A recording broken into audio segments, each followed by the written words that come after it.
खरं म्हणजे मी नाममात्र अध्यक्ष म्हणून इथे उभा आहे. एक अतिशय सुंदर अशा प्रकारचं भाषण आपल्या खासदारांनी केलं आणि मी त्या खासदारांनी जे जे काय सांगितलं त्या विषयामध्ये त्यांना जिथं जिथं माझी मदत लागेल तिथं मदत करायला तयार आहे.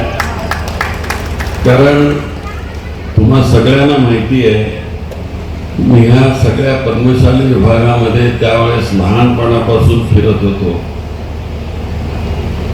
तेव्हापासून मला हा समाज नाही, तेव्हा कुठे हायस्कूल सुद्धा नव्हतं, नंतर झालं हे सगळं. तुम्हाला चांगल्या तऱ्हेने नेतृत्व मिळालं. इथं कुशल साहेब खासदार होते, त्यांनी अतिशय चांगल्या तऱ्हेनं प्रश्न मांडले पार्लमेंटमध्ये. पण नंतरच्या काळामध्ये थोडी शिथिलता आली त्यामध्ये आणि विशेषतः कापड धंद्यामध्ये आलेल्या मंदीमुळे सोलापूरमध्येही त्याचा प्रभाव पडला गेला आणि कापड धंद्यामध्ये एक अतिशय चुकीचा अशा प्रकारचा निर्णय दिल्लीत झाला. दिल्लीतल्या सरकारला हे माहिती नव्हतं.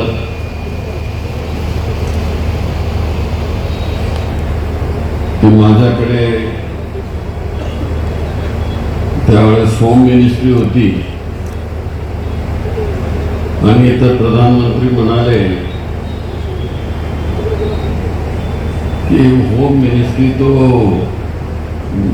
शिंदे जी के पास है, उन्होंने पैरामिलिट्री तो सैनिक को क्यों यहाँ से गणवेश नहीं दे दिया. अरे हे पॅरामिलिटरी फोर्स 21,000 फुटावर उंचीवर तिथं शत्रूच्या सैन्याशी ते लढतात. एवढी प्रचंड थंडी असते तिथं. काय ते लोकरीचं काम इथं होत नाही, ते सगळं जेकार्ड चादर होते, त्याच्यानंतर सुती कापडाचं काम होतं आणि त्यामुळं आम्ही करू शकलो. म्हणजे करतो ते आम्ही सांगितलं. पण गेल्या 11 वर्षामध्ये देशाच्या पंतप्रधानांनी 1 इंच सुद्धा तिथं आता कापड पाठवलं शक्यच नाही. पण जे शक्य नाही ते भारतीय जनता पार्टी ठोकून देते.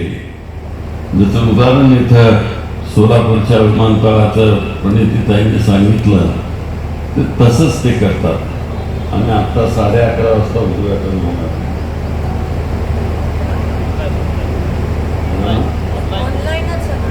ऑनलाईन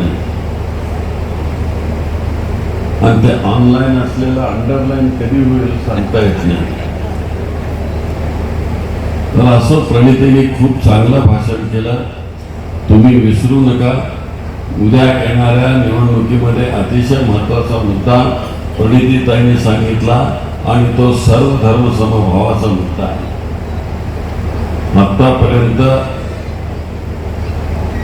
आपण कधीही जात धर्माचा विचार केला नाही.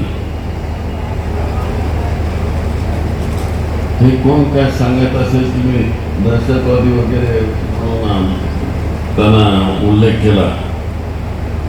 अरे देशाचा मी गृहमंत्री होतो, जे रेकॉर्डवर आलेलं आहे ते सांगायचं नाही तर काय पॉकेटमधलं माझ्या सांगायचं काय. तुम्हाला एवढी सुद्धा त्याची कल्पना नाही. आणि इथं सोलापूरमध्ये बसून चकाटा पिटणारे लोक या प्रकारची भूमिका मांडतात. या माझ्या बरोबर बसा, मी तुम्हाला समजून सांगतो. असो, आजचा आपला हा चांगला दिवस आहे. श्री स्वामीजी आहेत, सुधीरजी आहेत, भूतपूर्व अध्यक्ष, त्यांच्या नेतृत्वाखाली आज आपण काही महत्वाचे ठराव इथं मांडाल. या ठरावाला आमची देखील संमती आहे आणि आडम साहेब तर कायम आपल्या बरोबर आहे. ते नुसतं विडी कामगारांचा प्रश्न नाही, पण ते सगळ्यांचाच प्रश्न घेऊन बघ हजर राहतात. आणि आजच्या ह्या कार्यक्रमामध्ये फलमारी आहे, दासरी आहे, आणखी कुठल्या पक्षाचे आहे,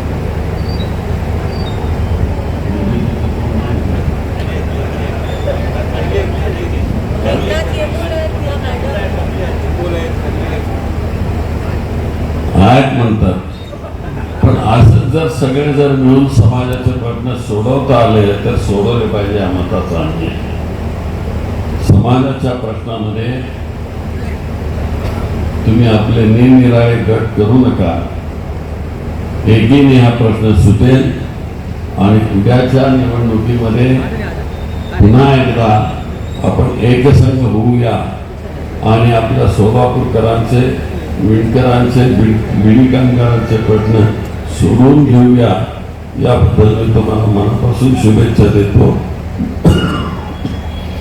महेश, तुम्ही आम्हा दोघांनाही बोलावलं त्याबद्दल तुम्हाला धन्यवाद देतो.